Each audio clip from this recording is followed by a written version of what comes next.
Let your river flow. The Bible says in Genesis chapter 2, verse 10, and a river went out of Eden to water the garden.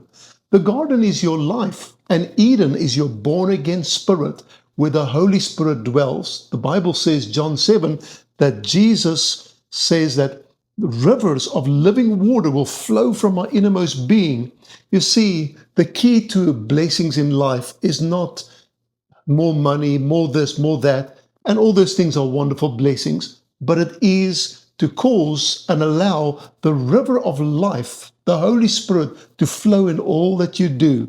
Let it flow in your financial decisions. Let it flow in your decisions concerning your family. Let it flow in your decisions concerning a career or anything you put your hand to, because there's a river of joy of the Holy Spirit dwelling in you, flowing from your inside like the river of Eden, watering the garden of your life. Heavenly Father, we invite the Holy Spirit to flow through us. Come, Holy Spirit, flow from the garden of our heart, from Eden, into the garden of our lives, in every area, in Jesus' name. Amen. And we will see you in the next video.